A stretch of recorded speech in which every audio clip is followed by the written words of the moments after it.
Man, I'll tell you what. I know I mention this woman a lot, but I love her. Esther talks about, she talks as if she's Abraham. So she'll, when she's speaking, she'll say like Esther leaves, right? So then she'll say Abraham, and then Abraham will say, we're not leaving our alignment.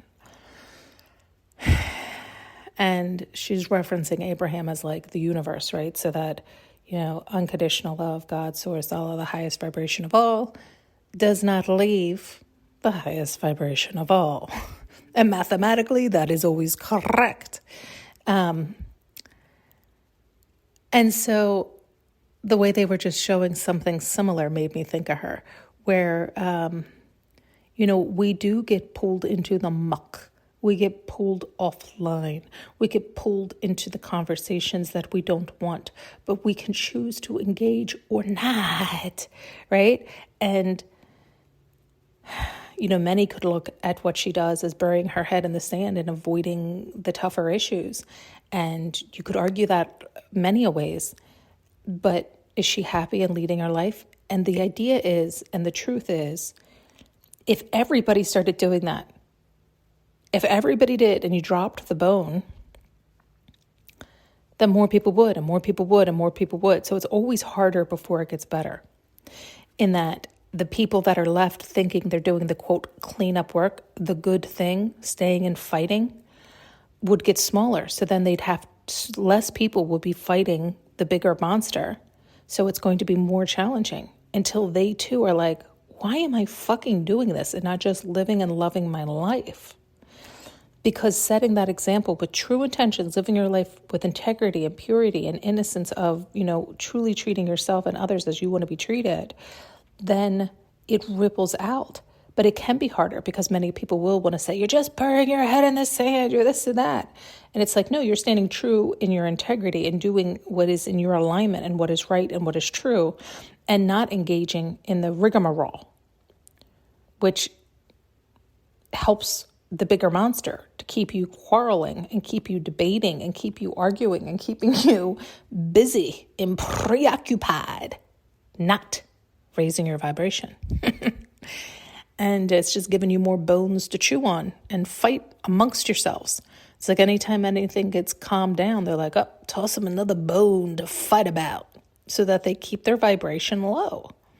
So it's like it can be a hard concept for people to accept. And ultimately, it's the best way. Like, okay, for example, the past few days, they have been showing me a few things that have been disturbing, and they do easily ruffle me and get me upset and get me out of my highest timeline. And then we discuss it. And I know it's always for me. It's for me to see these examples. And then I even woke this morning worried, as if it's my job to worry about it, as if I can do fucking anything about it. Do you see what I'm saying? It's like I woke up, was like upset and worried and focused on a few things that it's like, what are you going to do, Karin? You better just stand in your alignment and be a good example and show others how to do it in doing it, right? Just by being you, and stop focusing on what you don't want, because then you're just going to see more of it, and then you're going to be more agitated, and then you're going to be a shit poor example, because then you're going to be an asshole, because that's what ends up happening. And so I did get on my phone, which I shouldn't have, but I should have, because it worked out the way it was supposed to, what they wanted to show me. And it was like this man doing this really amazing yoga series, like with his hands in his pocket, and he was doing these, I was going to say impossible postures, meaning they're very challenging postures to do with the function of your hands. So to do them without your hands is like beyond impressive. Not that I'm suggesting anybody do that who wants to. You want to use your hands. I'm just saying it was a beautiful, like, his focus is on strengthening his body and loving his life and going with the flow that feels best for him. That's a great example. And that's the point. It's like when we're doing what we love and we're focused on things that light us up, that excite us, that challenge us, right? That challenged him. He probably did yoga for years and was fantastic, and his body probably got stronger and better, and he thought, shit, I can do this blindfolded. Better yet, I can do it without hands, right? Like, and so when we're clean and innocent and pure and doing good, wholesome things that fill us and light us up, we move away from the rigamaROLE that has us staying in those lower energies, because it's not our battles to fight. There are battles for us to fight. They're the demons within. And many people want you to fight their demons and their demons on the outside alongside them. And so it can seem like cold or harsh or cruel to not help your buddy out or fight in those battles or get on that, stand in line outside screaming, hooting and hollering.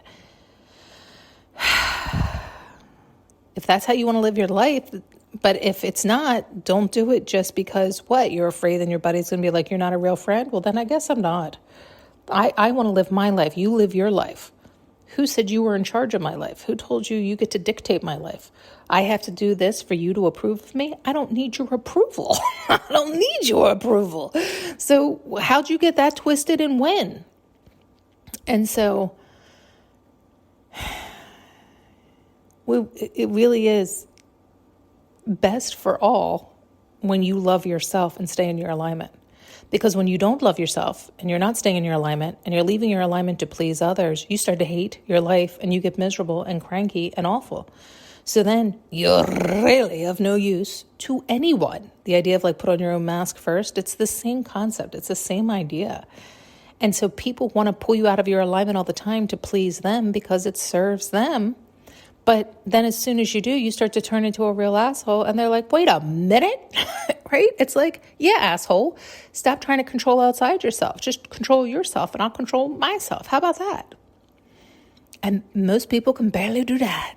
So why bother trying to control anybody outside yourself? You can't control yourself. But it is easier. It is easier to control those outside yourself than it is to control inside yourself. That's the challenge. Most people aren't up for the task. They'd much rather take the less than. They'd much rather attempt to control everything outside themselves to prop themselves up and feel better. The illusion, the fake. Because that's so much fucking easier. To have to do the internal work and to fill yourself up, light yourself up from the inside out is more challenging. It's the right way. It's the correct way. It's the sustainable way. It's the way that you can feel whole and satiated. And yet it is more challenging. And so many people fall prey to the less than, to the outside, to the easy, right? And they'll just control those and that outside themselves to feel better. Not seeing the mirror, not looking in the mirror at the asshole monster they've become. They don't want to hear it. They don't want to hear it. They don't want to hear it because deep down they already know it. So they already have to pass by the mirror. They don't want to then have others. It's like the idea of don't tell me you can see me too. I can see me and that's bad enough, right? But to know that others see them too, the hotter. Thanks so much for tuning in and listening. You can now purchase an audio journey with me using the link below.